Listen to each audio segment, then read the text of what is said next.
তা বলে জয় শ্রীরাম। আমার ইচ্ছা করে না। শুনছো বন্ধুরা, শুনছো? ওই চোদনার নাকি জয় শ্রীরাম বলতে ইচ্ছে করে না। ইচ্ছে করে না কারণ ও ভাবছে জয় শ্রীরাম বললেই ও বিজেপির লোক হয়ে যাবে, এটা হয়ে যাবে, ওটা হয়ে যাবে। আরে ভাই, তুই হিন্দু, তুই জয় শ্রীরাম বলতেই পারিস, তাতে কি? এমন তো না যে জয় শ্রীরাম বললেই তুই বিজেপি হয়ে যাবি, জয় বাংলা বললে তুই টিএমসি হয়ে যাবি।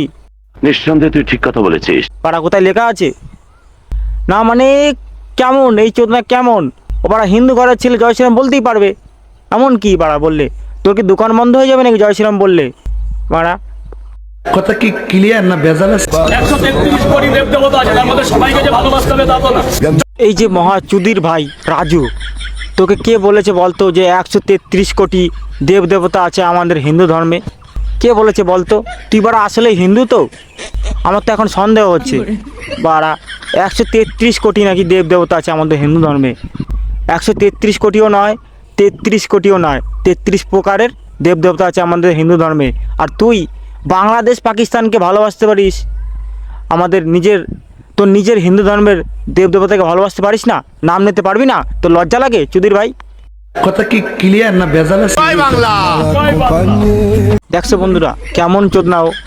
জয় বাংলা বলতে পারবে কিন্তু নিজের ধর্মের দেব দেবীদের নাম নিতে পারবে না, তাহলে কেমনে? জয় শ্রীরাম বললে মনে হয় ওর দলের লোকের আঘাত লাগবে। আরে ভাই, তুই হিন্দু, তুই জয় শ্রীরাম বলতেই পারিস, তাতে কার কি? তুই যেমন অন্য ধর্মকে সম্মান করিস, নিজের ধর্মকেও সম্মান কর, নিজের হিন্দু ধর্মের দেব দেবীদেরও সম্মান কর। চোদনা। নিঃসন্দেহে তুই ঠিক কথা বলেছিস। যাই হোক, ভোটের পরে তোকে ফুড মিনিস্টার বানানো হবে পশ্চিমবঙ্গের। চোদনা।